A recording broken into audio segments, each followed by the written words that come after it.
ମୁଁ ଶ୍ରୀଧର କୁମାର। ଆପଣମାନେ ଜାଣିଥିବେ ପିଲାମାନେ ସବୁ ଦେଖୁଥିବେ କହିବେ ଶ୍ରୀଧର ଆଇଲେ ଆମକୁ ନିଶ୍ଚିତ ଗୋଟେ ଖେଳ ଶିଖିବ ନା? ହଁ ପିଲା, ନିଶ୍ଚିତ ଶିଖେଇବି। ଆଜି ଯେଉଁ ଖେଳ ଶିଖେଇବି ଆପଣମାନେ ଭବିଷ୍ୟତରେ ଜଣେ ଜଣେ ଯାଦୁକର ହେଇପାରିବେ। ଯାଦୁକର ନହେଲେ ନାହିଁ ଗୋଟେ ମନ ଖୁସି କରିବା ପାଇଁ ଗୋଟେ ମ୍ୟାଜିକ୍ ଦେଖିପାରିବେ ନା? ଆସନ୍ତୁ ତୁମକୁ କେତେ ଗୁଡ଼ିଏ ମ୍ୟାଜିକ୍ ଦେଖେଇବି ଆଉ ଶିଖେଇବି। ଆଚ୍ଛା ପିଲେ, ମୁଁ ପ୍ରଥମ ତୁମକୁ ଦେଖେଇବି କେତେ ଗୁଡ଼ିଏ ମୁଁ ଏଇ ଯେଉଁ ତାସ୍ କାର୍ଡ଼ ଉପରେ। ପିଲେ ଆପଣମାନେ ଦେଖିଥିବେ ଯେଉଁ ତାସ୍ ସମସ୍ତେ ଚିହ୍ନିଥିବ, ସମସ୍ତେ ଜାଣିଥିବ ତାସ୍। ଦେଖ ପିଲେ, ମୋ ପାଖରେ କେତେ ଗୁଡ଼ିଏ ଏମିତି ତାସ୍ ମୁଁ ଆପଣମାନଙ୍କୁ ଦେଖାଉଛି। ଆ ନାଁ ହେଉଛି କଳାପାନ।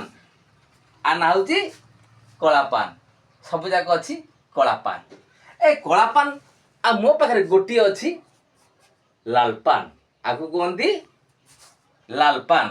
ପିଲେ ଦେଖ, ସମସ୍ତ ସାମ୍ନାରେ ମୁଁ ଗୋଟିଏ ଏଠି କଳାପାନ କାଢ଼ି ମୁଁ ଗୋଟିଏ ଏଠି ଲାଲପାନ ରଖିଲି। ସମସ୍ତେ କି ପିଲେ କ'ଣ ଦେଖିଲେ? ଗୋଟିଏ ଅଛି ଲାଲପାନ, ସବୁ ଯାକ ଅଛି କଳାପାନ। ରଖିଲେ କ'ଣ ନା? ସବୁ ଯାକ ଅଛି କଳାପାନ, ଗୋଟିଏ ଅଛି ନାଲପାନ। ପିଲେ ଦେଖ, ଏ ସବୁ ଯାକ ଅଛି କଳାପାନ, ଗୋଟିଏ ଅଛି ନାଲପାନ। এই ଯେଉଁ ନାଲପାନ ଅଛି ଆପଣମାନେ ଦେଖିଲେ ଗୋଟିଏ, କିନ୍ତୁ ତାକୁ ମୁଁ ମ୍ୟାଜିକ୍ ମାଧ୍ୟମରେ ଏଠି ଛୁ ମନ୍ତ୍ର ଛୁ କହିକି ତାକୁ ଯାନ୍ତ୍ରୁ ମାନ୍ତ୍ରୁ ଲଗାନ୍ତୁ କହିକି ମୁଁ ଦେଖି ସବୁ ଯାକ ମୁଁ କଳାପାନ ଉଡ଼େଇକି ସବୁ ଯାକ ଲାଲପାନ ଆପଣଙ୍କୁ ବନେଇ ଦେଉଛି। ପିଲେ ଦେଖିବି, ଯେଉଁ ଦେଖିଥିଲେ ଗୋଟିଏ ଅଛି ନାଲପାନ, ସବୁ ଯାକ ଅଛି କଳାପାନ। ନାହିଁ ପିଲେ, ସବୁ ଯାକ ଅଛି ଲାଲପାନ। ଦେଖିପାରିଲେ ନା? ସବୁ ଯାକ ଅଛି ଲାଲପାନ। ଏ ସବୁ ଯାକ ମୁଁ ଲାଲପାନ କରିଦେଇଛି କେମିତି ନା? ମ୍ୟାଜିକ୍ ମାଧ୍ୟମରେ ବା ଯାଦୁ ବଳରେ। ଏ ଯାଦୁ ବିଦ୍ୟା ବା ଏ ମ୍ୟାଜିକ୍ ବଳ ଆପଣମାନଙ୍କୁ ଶିଖେଇ ଦେଲେ ଆପଣମାନେ କରିପାରିବେ। ଶିଖିବ ନା? ଠିକ୍ ଅଛି। ଯଦି ଶିଖିବ ତମେ ଜାଣନ୍ତୁ ସିଧାରେ ଗୋଟିଏ କଥା, ଏ ଭିଡ଼ିଓଟି ଖୋଲିବେ, ଲାଇକ୍ କରିବେ, ସେୟାର କରିବେ, ଆଉ କ'ଣ କରିବେ? ସବସ୍କ୍ରାଇବ୍ କରିବେ। ରେଡ଼ି? ତାହେଲେ ଆସନ୍ତୁ ଦେଖିବା। ତାହେଲେ ଶିଖିବେ ନା? ଶିଖେଇବି ତ? ଠିକ୍ ଅଛି। ପିଲା ଦେଖ, ଯେ ମୋ ପାଖରେ ପ୍ରଥମେ ଏବେ ବି ଦେଖ କେତେ ଗୁଡ଼ିଏ ଅଛି ଲାଲପାନ, ମୋ ପାଖରେ ଗୋଟିଏ ଅଛି କଳାପାନ। এই ଦେଖ, ସମସ୍ତେ ନାଲପାନ ସାମ୍ନା କରିଦେଲି। ନାଲପାନ ସାମ୍ନା କରି କଳାପାନ ରଖିଥିଲି।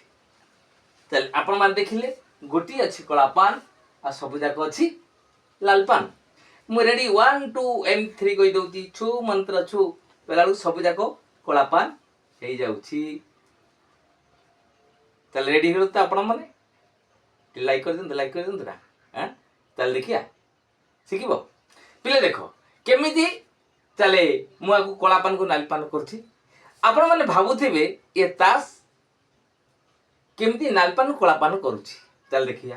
ପିଲେ ଦେଖ, ଇଏ ତାସ୍ ଯେମିତି ଆମର ନାଲିପାନ କଳାପାନ, ଦେଖ କଳାପାନ 6 ଯେମିତି ସମ୍ପୂର୍ଣ୍ଣ 6ଟି ତିଆରି ହେଇଛି, ଏମିତି 6। ଦେଖ, ଆଉ ପ୍ରତ୍ୟେକ ତାସ୍ ବିଲେ ସବୁ ଯାକ ସମ୍ପୂର୍ଣ୍ଣ ନାହିଁ। ଦେଖ, ଅଧେ ହେଉଛି କଳାପାନ, ଅଧେ ହେଉଛି ନାଲିପାନ। ଦେଖିପାରିଲ ନା? ଅଧେ ହେଉଛି କଳାପାନ, ଅଧେ ହେଉଛି ନାଲିପାନ। ପ୍ରତ୍ୟେକ ତାସ୍ ଅଧେ କଳାପାନ, ଅଧେ ହେଉଛି ନାଲିପାନ, ଅଧେ ହେଉଛି କଳାପାନ, ଅଧେ ହେଉଛି ନାଲିପାନ। ଏମିତି ପ୍ରତ୍ୟେକ ତାସ୍ ଗୁଡ଼ିକ ଯେକି ଅଧେ କଳାପାନ ଅଧେ ନାଲିପାନ ଅଛି। କିନ୍ତୁ ଏଇ ଯେଉଁ କଳାପାନ 6ଟି ମୁଁ ସମ୍ପୂର୍ଣ୍ଣ ଭାବରେ ଯେକି କଳାପାନ ଅଛି।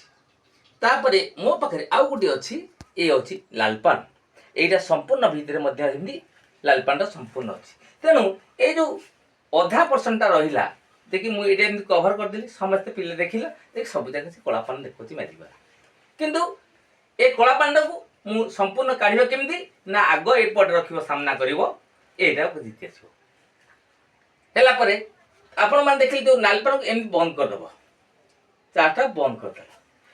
ତମେ ଏମିତି ଛୁ ମନ୍ତ୍ର ଛୁ କହି ଏଇ ଯେଉଁ ନାଲିପାନ ଉପର ଭାଗ, ଚାଷର ଉପର ଭାଗକୁ ଏମିତି ତଳକୁ ଘିତି ଆସିବ।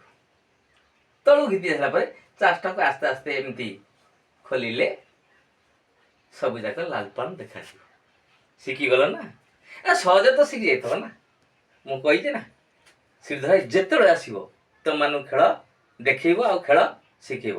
ତାହେଲେ ମନେ ରଖିଛନ୍ତି ତ? ତାହେଲେ ଆସନ୍ତୁ ଆଉ ଗୋଟେ ମ୍ୟାଜିକ୍ ଦେଖିବା। ରେଡ଼ି? 1 2 3 ଷ୍ଟାର୍ଟ।